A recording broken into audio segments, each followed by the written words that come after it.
በአማራ ክልል በአገዛዝ ጦርና በፋኖ ኃይሎች መካከል የሚካሄደው ውጊያም አሁንም ተባብሶ ሲቀጥል ከሰሞኑ የብልጽግናው አገዛዝ ያወጀው ዘመቻ ማዕበል ተቀልብሶ ፋኖዎች ድል እያደረጉ እንደሚገኙ ገልጸዋል።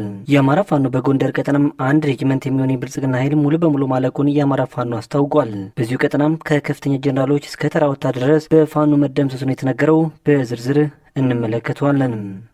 በጎጃም ቀጠና በተሰራው ልዩ ሰርጂካል ኦፕሬሽን አመርቂ የተባለ ድል መመዝገቡን ፋኖ ሲያስታውቅ፣ በወሎ ቀጠናም ያገዙ ሰራዊት ምሽግ በመስበር በአገዙ ኃይል ላይ ድል መቀዳጀቱን ፋኖ ይፋ አድርጓል። ሁሉንም በስፋት የምናስደምጣችሁም ይሆናል። በሌላ በኩል በሸዋ ቀጠና የሚገኙ ፋኖዎች ከሰሞኑ እጅን ባፍ የሚያስጭን ድል ማስመዝገባቸው ተነግሯል።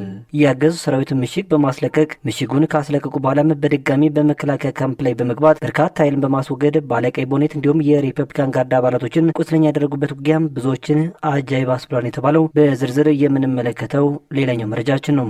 በሌላ በኩል በመዲናው አዲስ አበባና በዙሪያዋ የብልጽግና ከፍተኛ አመራሮች በታጣቂዎች ታፍነው መወሰዳቸው ተነግሯል። ይህም የሰዓቱ ሌላኛው መረጃችን ነው።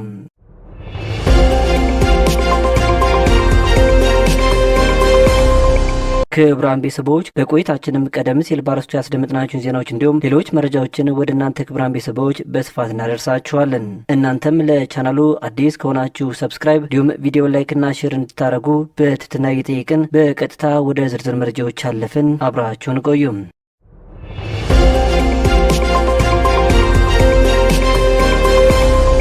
ክቡራን ቤተሰቦች መረጃችን ሲቀጥልም በአፋር ክልል በተለያዩ ስፍራዎች ሲሰለጥንናም ራሱን የትግራይ ታጣቂ ቡድን ብሎ የሚጠራው ኃይል ትላንት ማምሻውን ዋጅራት ላይ ከህወሓት ታጣቂዎች ጋር ጦርነት መክፈቱን ምንጮች ገለጹም። በአገዛዙ ትጥቅናም ሎጂስቲክስ እየቀረበለት በአፋር ክልል ሲሰለጥን ነበር የተባለው ይህ ታጣቂ ቡድን ምሽት 12 ሰዓት ላይ ድንበር ተሻግሮ ወደ ትግራይ ክልል መግባቱን የተገለጸው በምስራቅ ትግራይ ዋጅራት ተብሎ በሚጠራ አካባቢ የገባው ይህ ኃይል ከህወሓት ኃይል ጋር ውጊያ መጀመሩ ሲሰማም በደም ሰልጥኗል የተባለውና በትጥቅና በሎጂስቲክስ ተደራጅቷል የተባለው ይህ ቡድን ግን አጸፋዊ ውጊያም ቀላል ሳይሆንለት ቀርቶ በርካታ ኃይሉ መጎዳቱም ተገልጿል። ከባድ መልሶ ማጥቃት ከህወሓት ኃይል ከገጠመው ከዚሁ ታጣቂ ቡድን መካከል አብዛኛው እጅ እየሰጠ ማምሸቱም የተነገረው። ከዚህ ጋር ተያይዞም የትግራይ ክልል ታጣቂዎች ወደ እርስ በርስ ግጭት ሊያመሩ ነው ሲልም ሳልሳዊ ወያኔም ቀደም ብሎም አስታውቆ ነበር።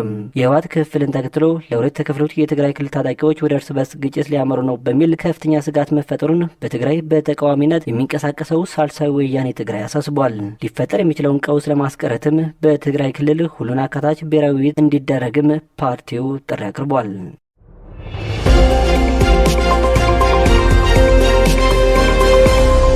ደቡብ ወሎ ለጋምቦ ላይ የክልሉ ምክትል ርዕሰ መስተዳድር አብዱ ሁሴን ፋኖ እንዲዋጉልን አስመረኳቸው ያላቸው ሚሊሻዎች አሁንም ከጥቃት ራሳቸው እንዲያድኑና በተገቢው ትግል መስመር ውስጥ እንዲገቡ ተጠይቀዋል።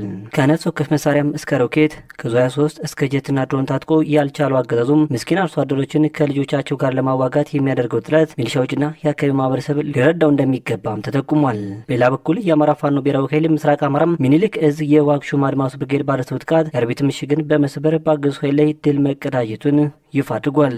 የአማራ ፋኖ ብሔራዊ ኃይል ምስራቅ አማራም ሚኒሊክ እዝ በላስታ ጀነራል አሳምነው ጽጌ ኮር ስር የሚገኘው ዋግሹም አድማሱ ብርጌድ የአርቢት ምሽግ በመስበር በርካታ የአገዛዙ ጦር የሸኘበትን ጥቃት መፈጸሙ የተገለጸው።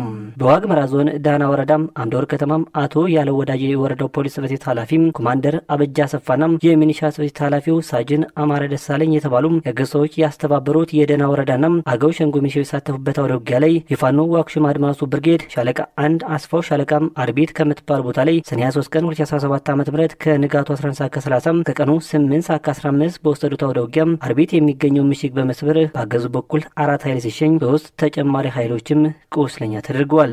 በዚህ ጥቃት 4 ክላሽ 208 ተኳሽ በማድረግ ወረዳው ከሚያስተዳድራቸው 33ቱ ቀበሌዎችም 13ቱን ቀበሌዎች ነጻ ቀጠና በማድረግና በመቆጣጠር ታላቅ ጀብዱ አስመዝግበናል ሲል የላስታ ጀነራል አሳምነው ጽጌ ኮር ህዝብ ግንኙነት ኃላፊ ፋኖ ቢሆነ ቢያበይን አስታውቋል። ይህ በእንዲህ እንዳለ በሸዋ ጣርማበርና ደብረ ብርሃን ዙሪያ ከጉንዶ በረስ ከቀየት አማራ ፋኖ ህዝባዊ ድርጅት ሸዋ ጠቅላይ ግዛት እዝ የልዩ ኦፕሬሽን ቡድን ጣርማበር ወረዳ ላይ ሰርጎ መግባት በጣርማበር ዋሻ መሽጎ የነበረን የአገዛዙ ሰራዊት ምሽግ በማስለቀቅ ምሽጉን ካስለቀቁ በኋላ በድጋሚ በመከላከያ ካምፑ ላይ በመግባት ከ50 በላይ ኃይል በማስወገድ ባለቀይ ቦኔት እንዲሁም ሪፐብሊካን ጋርድ አባላቶችን ቁስለኛ ማድረጋቸውን አስታወቁም።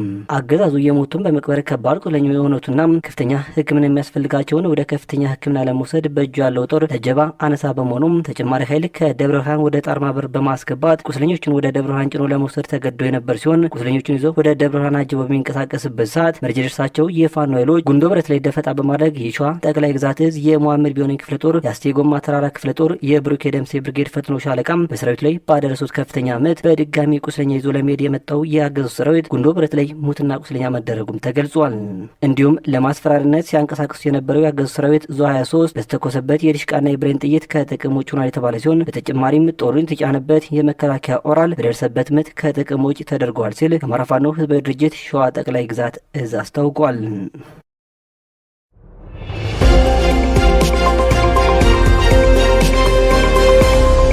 በአማራ ክልል በአገዛዙ ጦርና በፋኖ ኃይሎች መካከል የሚካሄደው ውጊያም አሁንም ተባብሶ ሲቀጥል ከሰሞኑ የብልጽግናው መንግስት ያወጀው ዘመቻ ማዕበል ተቀልብሶም ፋኖዎች ድል እያደረጉ እንደሚገኙ ገልጿል።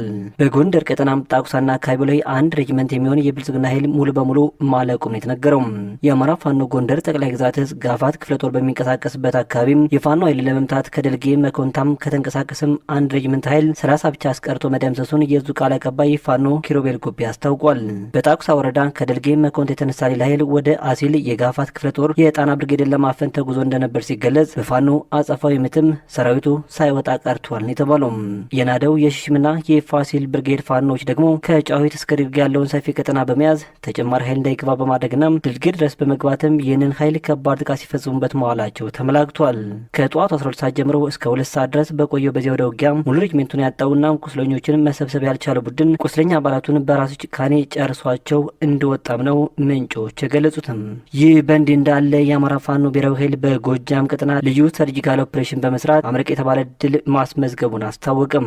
ማቻከል ላይ 2 ሻለቃ መሪዎች በእጅ የተያዙ ሲሆን ኮማንደር በላይ የተባለ የአድማ ብተና አዛዥም ከነአጃቢዎቹ መሰናበቱ ተነግሯል። ፈለገ ብርሃን ከተማ ላይ ደግሞ አገዛዙ የሚተማመንበት የቀይ መሐንዲስ መሪ የሆነም መቶ አለቃ ካሳ የተባለን ወታደራዊ አመራርን ጨምሮ በርካታ ወታደራዊ አመራሮች ሽኝት ተደርጎላቸዋል የተባለው። አዲስ ዙሪያ አካባቢም በተመሳሳይ 2 ሻለቃ መሪዎች እስከ ወዲያኛው ተሸኝተዋል የሚሉት የመረጃው ምንጮች ከሰሞኑ ለተከታታይ ቀናት በተደረገው አውደ ውጊያም ከ10 በላይ የሰራዊት መስመራዊ መኮንኖች ከጥቅም ውጭ ተደርገዋል ሲሉም የመረጃ ምንጮቹ አክለው ገልጸዋል።